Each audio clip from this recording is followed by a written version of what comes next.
Hi everybody. आज हम lecture number 2 शुरू करने वाले हैं of chemical bonding. I hope कि आप लोगों ने पिछला सेशन देखा है विच वाज लेक्चर नंबर 1, जिसमें हम लोगों ने केमिकल बॉन्डिंग चैप्टर की शुरुआत करी थी और जिसमें हमने डिस्कस किया था बेटा octet rule and chemical bond, है ना। हमने समझा था ऑक्टेट रूल क्या होता है, केमिकल बॉन्ड क्या होता है। फिर chemical bond in its types में हमने शुरू किया था आयोनिक बॉन्ड और उसको खत्म भी कर दिया था। आज का जो हमारा मेन मुद्दा है जो हमें करना है दैट इज कोवैलेंट बॉन्ड। ठीक है, आज के सेशन में हम कोवैलेंट बॉन्ड L2 में फिनिश कर देंगे।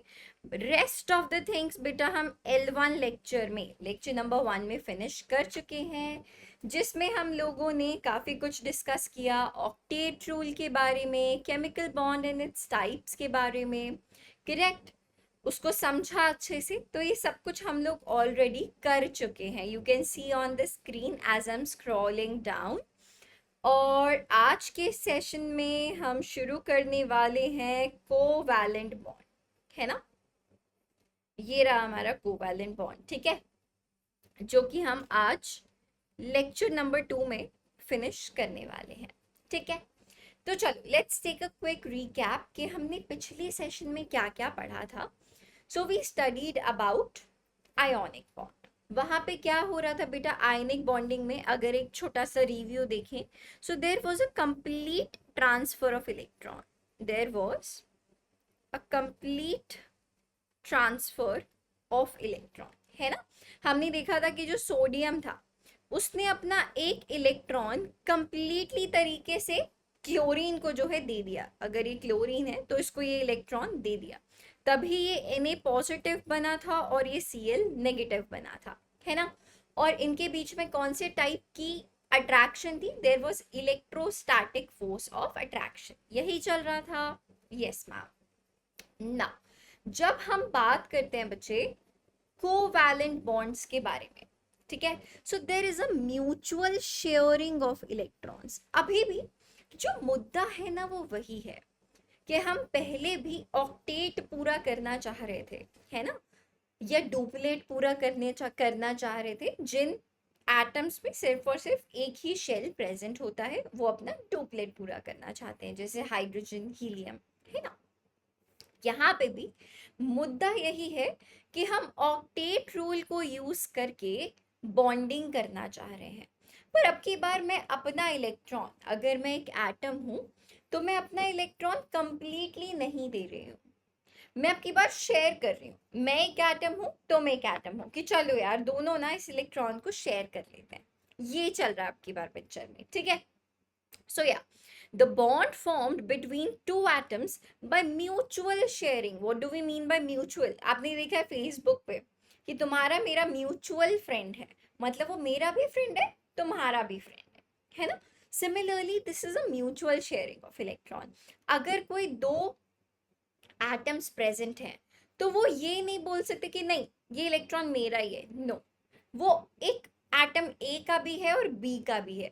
ए और बी दोनों उन इलेक्ट्रॉन को शेयर कर रहे हैं, सो that's why mutual sharing of electrons. ठीक है, ऑल्दो ये सब कुछ आप अपने जूनियर क्लासेस में पढ़ चुके हो, बट अगेन फंडामेंटल्स हैं, बेसिक्स हैं, तो बहुत इंपॉर्टेंट है। ठीक है, so as to complete their octates or duplets, it is called a covalent bond। ठीक है भाई, जल्दी से यहाँ से लेके यहाँ तक रीड करो, आई डोंट थिंक इसमें कोई डाउट होना चाहिए। ठीक है, सो नाउ जो हमारा कोवैलेंट बॉन्ड है वो एक सिंगल बॉन्ड भी हो सकता है, वो एक डबल बॉन्ड भी हो सकता है, और वो एक ट्रिपल बॉन्ड भी हो सकता है। कैसे हो सकता है चलो ये देख लेते हैं। ठीक है, ये मुझे पता है कि आपको आता है।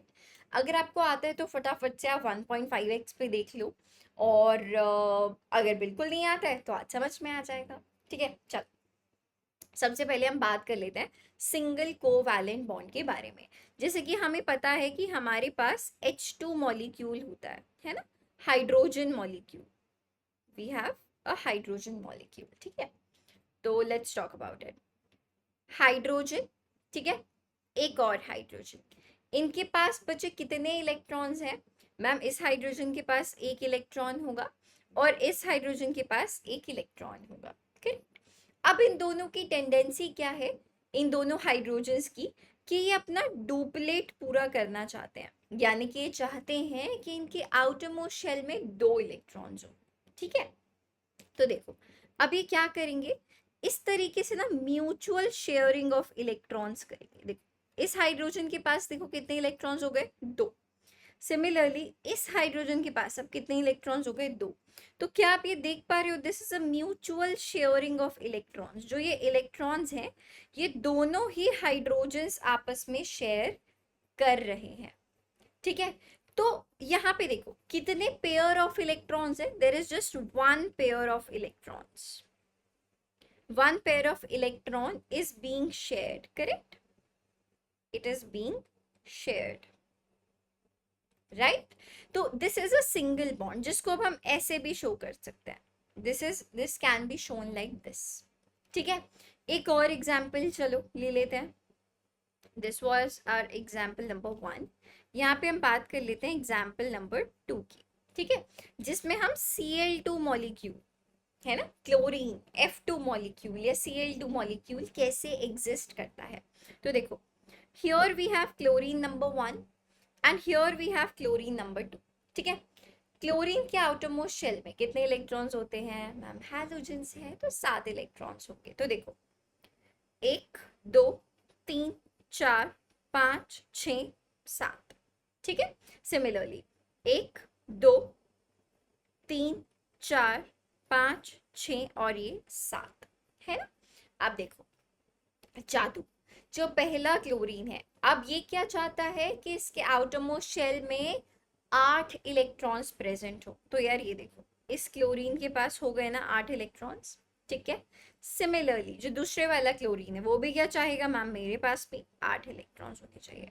तो आप ये देख पा रहे हो there is a mutual sharing of electron here, this is a mutual sharing of electron. I hope you can see it clearly. ठीक है, so again this is a single bond, ये क्या है बेटा, Cl Cl, one pair of electron is being shared, so that is why हम इसको क्या बोलते हैं, सिंगल कोवैलेंट बॉन्ड। सिंगल क्यों, क्योंकि एक इलेक्ट्रॉन पेयर शेयर हो रहा है। कोवैलेंट बॉन्ड क्यों, क्योंकि शेयरिंग ऑफ इलेक्ट्रॉन हो रहा है। So I hope this is clear to you. ठीक है, चलिए आगे बढ़ते हैं, let's talk about double bond.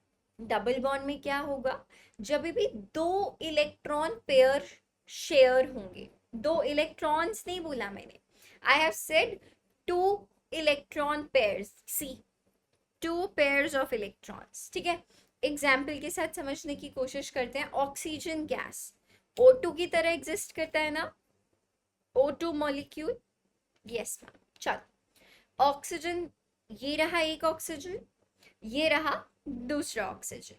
Oxygen के आउटरमोस्ट शेल में कितने इलेक्ट्रॉन्स होते हैं मैम, 6 इलेक्ट्रॉन्स होते हैं। तो देखो 1 2 3 4 5 6, वैलेंस इलेक्ट्रॉन्स की बात कर रही हूँ, टोटल इलेक्ट्रॉन्स की नहीं। वैलेंस इलेक्ट्रॉन्स मतलब जो इलेक्ट्रॉन्स सिर्फ आउटरमोस्ट शेल में प्रेजेंट हैं, क्योंकि सिर्फ और सिर्फ वही बॉन्डिंग के लिए रिस्पॉन्सिबल होते हैं। ठीक है, that's why we have taken 6 here. तो देखो 1 2 3 4 5 6। ठीक है, तो आप देखो ऑक्सीजन क्या चाहता है, 8 electrons in the outermost shell. तो यार यही देखो हो गए ना इसके 8 इलेक्ट्रॉन्स पूरे। सिमिलरली दूसरे वाले इलेक्ट्रॉन्स के भी ये देखो हो गए ना इसके 8 इलेक्ट्रॉन्स पूरे। अब की बात बच्चे कितने इलेक्ट्रॉन पेयर शेयर हो रहे हैं बताइए, how many electron pairs are there, 2 electron pairs है ना, 2 इलेक्ट्रॉन पेयर्स। तो इसीलिए हम इसको क्या बोलते हैं, डबल बॉन्ड बोलते हैं, like this, this is a double bond, double covalent. ठीक है जी, आई डोंट थिंक इसमें भी कोई डाउट कोई परेशानी है। Okay, now ma'am triple bond क्या होगा मैम, 3 इलेक्ट्रॉन पेयर शेयर हो जाएंगे, ऑफ कोर्स यही होगा। जैसे कि नाइट्रोजन गैस बेटा कैसे एग्जिस्ट करती है, as N2 molecule, how it exists as N2 molecule, है ना। इसको फिर से लिख देते हैं, मजा नहीं आया। N2 molecule. ठीक है जी। चलो, दो नाइट्रोजन्स लेते हैं, एक ये नाइट्रोजन, एक ये नाइट्रोजन। नाइट्रोजन के आउटरमोस्ट शेल में कितने इलेक्ट्रॉन्स होते हैं, बताओ भाई। अच्छा, अगर इन बेसिक चीजों में प्रॉब्लम है तो मेक श्योर कि आप chapter number 3 periodic properties completely recorded है, आप जाके देख सकते हो। ठीक है ना। नाइट्रोजन के आउटरमोस्ट शेल में 1 2 3 4 5 है ना। 1 2 3 4 5, 5 इलेक्ट्रॉन्स होते हैं। तो क्या चाहेगा ये नाइट्रोजन ऑक्टेट रूल के अकॉर्डिंग कि हमारा ऑक्टेट पूरा हो जाए। सो ये देखो, ये हो गया नाइट्रोजन का ऑक्टेट पूरा, और ये हो गया इस नाइट्रोजन का ऑक्टेट पूरा, है ना। तो ये देखो, how many electron pairs are being shared बेटा, बताओ भाई जल्दी से बताओ। 3 electron pairs, correct. There are 3 electron pairs. यार इसमें मजा नहीं आया है ना। So we have 3 electron pairs. ठीक है। So that's why we call it as a triple bond. This is called as a triple bond. ठीक है भाई। अभी हम इनके बॉन्ड स्ट्रेंथ, बॉन्ड लेंथ, वो सारी चीजें for sure probably next session में हम डिस्कस करेंगे। ठीक है। चलिए जी, इसमें कोई डाउट तो नहीं होना चाहिए। अब बात कर लेते हैं कुछ प्रॉपर्टीज के बारे में। ठीक है, कैरेक्टरिस्टिक्स के बारे में, जो कि कोवैलेंट कंपाउंड्स, ऐसे कंपाउंड्स जिनमें कोवैलेंट बॉन्डिंग होती है वो कोवैलेंट कंपाउंड्स कहलाएंगे। ठीक है। तो इनकी क्या क्या खास बात होती है। तो जनरली अगर देखा जाए तो जो ये कंपाउंड्स हैं ये गैसेस, लिक्विड्स की तरह जनरली देखे जाते हैं नॉर्मल कंडीशन पे, जब टेम्परेचर और प्रेशर है, या फिर सॉफ्ट सॉलिड्स। ठीक है, बहुत हार्ड सॉलिड्स में ये एग्जिस्ट जनरली नहीं करते हैं। ऑलराइट नाउ, जब भी कोई चीज़ यार बहुत सॉलिड होती है तो हम कहते हैं कि बॉन्डिंग बहुत स्ट्रांग है ना। बचपन से पढ़ते आ रहे हो ना कि जब पार्टिकल्स एक दूसरे के बहुत पास है ना, बहुत पास है, यानी कि उनमें ज्यादा फोर्स ऑफ अट्रैक्शन है, तभी तो वो सॉलिड की तरह एग्जिस्ट करता है ना। Yes ma'am. अब अगर मैंने आपको बोला कि यार सॉफ्ट सॉलिड्स है, जनरली सॉलिड्स में नहीं है, तो यानी कि उसको तोड़ना, मतलब जो पार्टिकल्स हैं वो थोड़ा दूर दूर हैं एक दूसरे से, तो उस कंपाउंड को मेल्ट करना या बॉईल करना थोड़ा इजी होगा। तो इसीलिए मेल्टिंग पॉइंट या बॉइलिंग पॉइंट रिलेटिवली कम होगा आयोनिक सॉलिड्स। ठीक है। आई डोंट थिंक कि इसमें कोई डाउट है, कोई प्रॉब्लम है ना।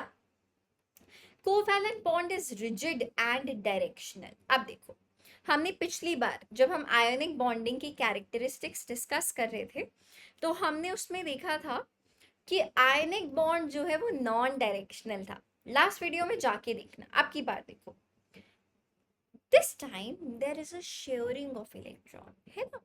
तो वो इलेक्ट्रॉन एक्चुअली किस डायरेक्शन से आ रहे हैं, अभी हम आगे के फर्दर सेशंस में भी देखेंगे कि ओवरलैपिंग ऑफ ऑर्बिटल्स से हम बोलते हैं कि यार बॉन्ड फॉर्मेशन होती है। तो वो एक पर्टिकुलर डायरेक्शन से अप्रोच करना एक एटम का दूसरे एटम के टुवर्ड्स, वो बहुत ज़रूरी हो जाता है। दैट इज व्हाई वी से कि जो कोवैलेंट बॉन्ड्स होते हैं ना वो डायरेक्शनल होते हैं नेचर में और रिजिड होते हैं। ठीक है। चल आगे बात करते हैं। जनरली अगर देखा जाए तो जो हमारे कोवैलेंट कंपाउंड्स होते हैं they are bad conductor of electricity. लेकिन अगर आप कुछ पोलर कोवैलेंट कंपाउंड्स के बारे में बात करो, नेक्स्ट स्लाइड में हम डिस्कस करेंगे polar covalent compounds and non polar covalent compounds. ठीक है, हम पोलर एंड नॉन पोलर जो है वो डिस्कस अभी करने वाले हैं। अब देखो, जैसे अगर आप HCl की बात करो तो जब हम उसको पानी में डिसॉल्व करते हैं तो वो आयंस में डिसोसिएट हो जाता है, H positive and Cl negative. हमने लास्ट सेशन में भी बात की थी कि या तो हमें फ्री इलेक्ट्रॉन्स चाहिए इलेक्ट्रिसिटी को कंडक्ट करने के लिए, या फिर हमें फ्री आयंस चाहिए। तो देखो अब की बार हमारे पास HCl इन अ सॉल्यूशन, यानी कि जब ये एक्वस फॉर्म में होगा तो इसके पास क्या हो जाएंगे बेटा, आयंस होंगे, जिसकी वजह से इलेक्ट्रिसिटी कैन बी कंडक्टेड, ठीक है ना। This is an exception. अगर हम बात करें बेटा graphite, if we talk about graphite can conduct electricity in solid state since electrons can pass from one layer to other, ठीक है। तो ग्रेफाइट का स्ट्रक्चर ऐसा होता है कि उसके पास ना ऐसे layer by layer electrons present होते हैं जो कि इलेक्ट्रिसिटी को कंडक्ट कर सकते हैं। तो इसको याद रखना कि generally covalent compounds electricity conduct नहीं करते या बैड कंडक्टर ऑफ इलेक्ट्रिसिटी होते हैं, लेकिन जो पोलर कोवैलेंट कंपाउंड्स होते हैं, अभी हम आगे बात करेंगे, ठीक है, जिसमें दो डिफरेंट टाइप के एटम्स होते हैं। जैसे कि देखो एक हाइड्रोजन है एक क्लोरीन है, ठीक है। तो ऐसे कंपाउंड्स कैन कंडक्ट इलेक्ट्रिसिटी अगर वो आयंस में डिसोसिएट हो जाएं तो इन एक्वस फॉर्म, ठीक है। ग्रेफाइट एक एक्सेप्शन है जो कि इलेक्ट्रिसिटी कंडक्ट करता है, ठीक है ना। These compounds are generally insoluble in polar solvents like water, but soluble in non-polar solvents like benzene. General चीज है ये, it is not something permanent, it totally depends on the compound. Okay, आगे बढ़ते हैं। Polar and non-polar covalent bond, very important, ठीक है, very important। अब देखो, सबसे पहले हम लोग बात कर लेते हैं नॉन पोलर के बारे में, ठीक है। पोल का क्या मतलब होता है? पोल है ना, जब भी हम किसी चीज को पोलर कहते हैं केमिस्ट्री में, ठीक है, इट मींस कि ना दो पोल्स जेनरेट हो रहे हैं।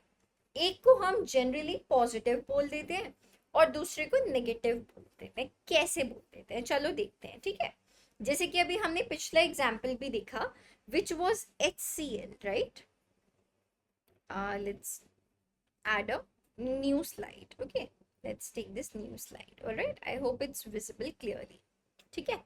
now if we talk about HCl, when we talk about HCl, okay, अब लो स्ट्रक्चर बनाने की कोशिश करते हैं। हाइड्रोजन के पास एक इलेक्ट्रॉन होता है, क्लोरीन के आउटर मोस्ट शेल में बेटा कितने इलेक्ट्रॉन्स होते हैं? 7। तो देखो 1 2 3 4 5 6 7, ठीक है। हाइड्रोजन क्या चाहता है? अपना डुप्लेट पूरा करना, क्योंकि उसके पास तो एक ही शेल है, हो गया ना उसका डुप्लेट पूरा। क्लोरीन क्या चाहता है? अपना ऑक्टेट पूरा करना। तो यार ये देखो ये हो गया ना उसका ऑक्टेट पूरा। सबसे पहली बात तो इसमें किस टाइप का बॉन्ड है? सिंगल कोवैलेंट बॉन्ड, ठीक है, इसीलिए हम इसको HCl ऐसे शो कर देते हैं, ठीक है भाई, इतना क्लियर है। तो अब देखो पोलैरिटी किसका क्या की फैक्टर होता है? That is electronegativity. What is it?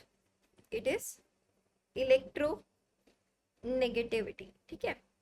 इसको फिर से लिख लेते हैं, मजा नहीं आया। इलेक्ट्रो नेगेटिव, ठीक है। अब देखो जो भी एटम इन दोनों में से ज्यादा इलेक्ट्रोनेगेटिव है, बेटा कौन इलेक्ट्रोनेगेटिव ज्यादा है? यहाँ पे क्लोरीन है ना।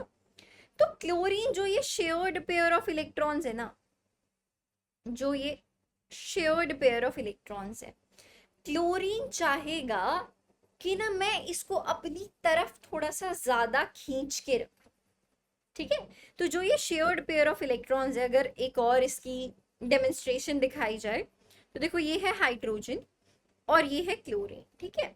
तो जो ये इलेक्ट्रॉन्स है ना, शेयर्ड पेयर ऑफ इलेक्ट्रॉन्स, ये ना इसे क्लोरीन की तरफ थोड़े से ज्यादा है, देख रहे हो, क्लोरीन की तरफ थोड़े ज्यादा झुके हुए हैं। अब देखो अगर क्लोरीन के पास ज्यादा इलेक्ट्रॉन्स पास हैं तो हम बोलेंगे कि ना इस पे थोड़ा सा नेगेटिव चार्ज आ जाएगा। क्यों?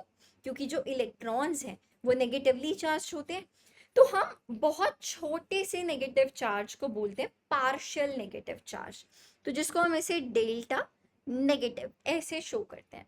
This is called as partial negative charge.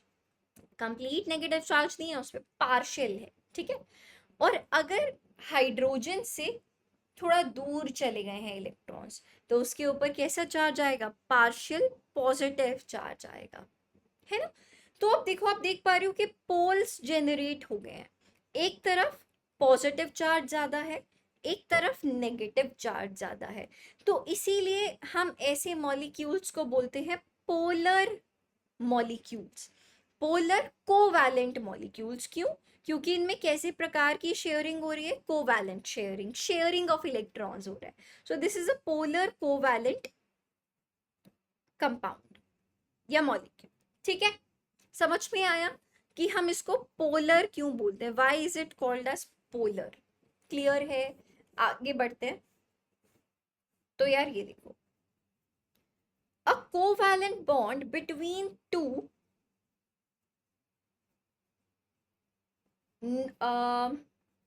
A covalent bond between two similar atoms. तो सबसे पहले हम यहाँ पे बात कर रहे हैं, जो यहाँ लिखा हुआ है, अबाउट नॉन पोलर कंपाउंड्स। जैसे कि हमने हमारे एग्जाम्पल्स में देखा H2, हमने हमारे एग्जाम्पल्स में देखा Cl2, O2, N2, है ना, कि जो दोनों एटम्स थे वो सेम थे।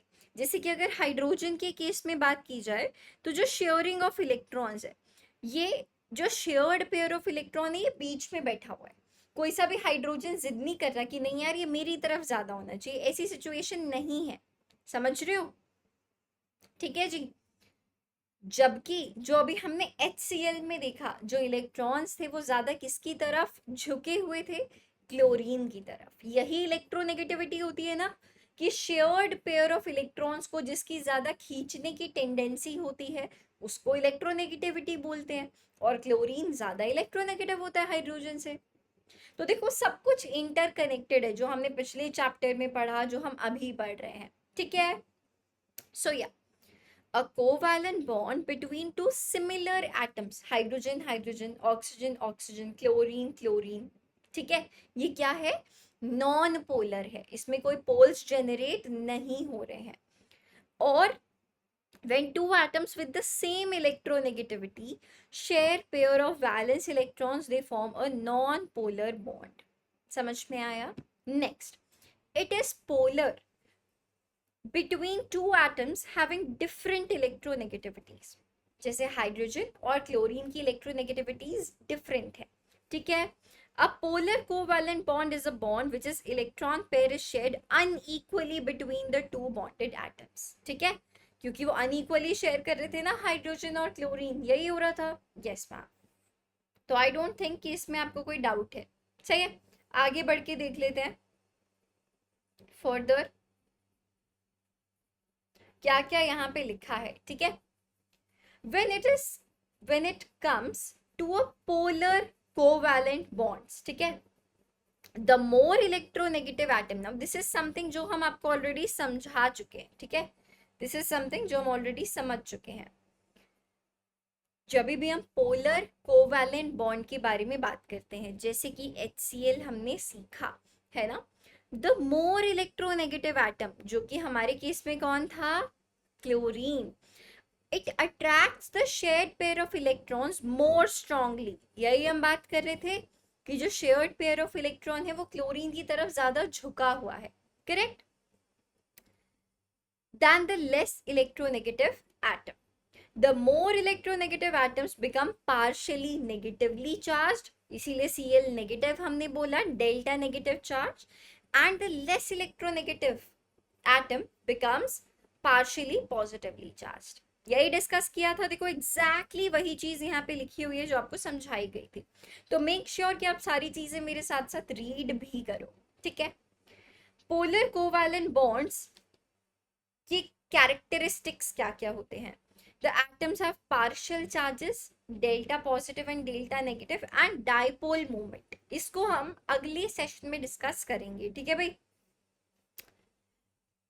डाइपोल मूवमेंट को। Okay, to assess the tendency of an atom of a given element to attract the shared pair of electrons, relative values of electronegativity are used। ठीक है, तो ये देख सकते हो आप यार, ये कुछ कॉमन एलिमेंट्स हैं जो कि बहुत ज्यादा हम यूज करते हैं। तो देखो, जैसे कि हाइड्रोजन की यहाँ पे जो इलेक्ट्रोनेगेटिविटी है वो 2.1 है ना।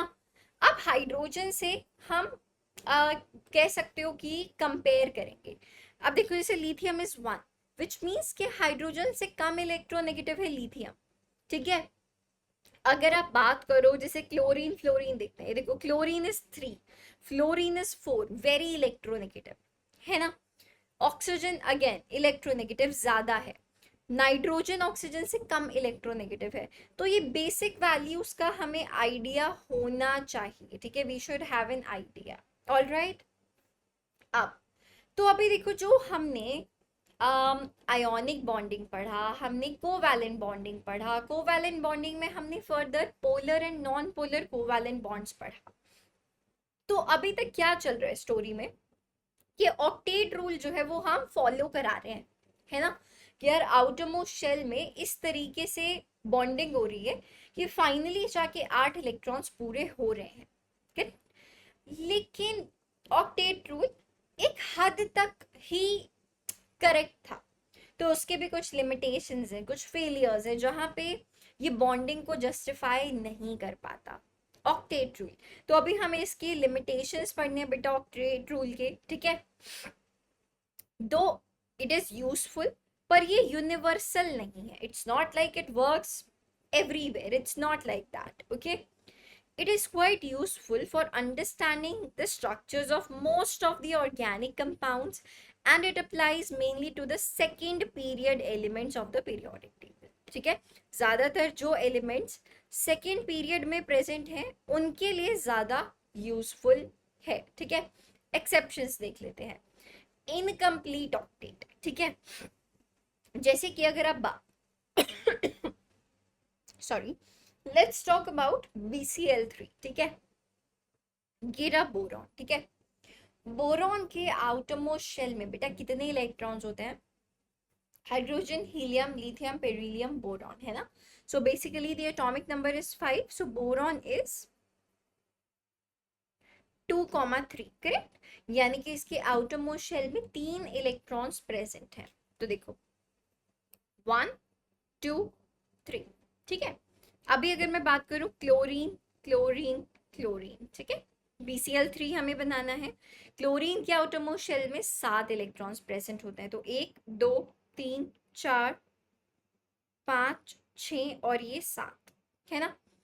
1 2 3 4 5 6 7, ठीक है भाई। 1 2 3 4 5 6 7, सही है। तो अभी अगर आप देखो तो क्लोरीन का तो देखो ऑक्टेट पूरा हो रहा है हर जगह, है ना, chlorine octet is being completed. लेकिन अगर आप बोरॉन को देखो तो बोरॉन का इनकम्प्लीट ऑक्टेट है, सी there are only 6 electrons, and this is a compound which is pretty much very stable. तो यहाँ पे this is an incomplete octet, but फिर भी ये exist कर रहा है, bonding बहुत अच्छी है, बहुत प्यारी है ना। so this is an exception, this is a limitation of octet rule, ठीक है। so in some compounds the number of electrons surrounding the central atom is less than 8, ठीक है।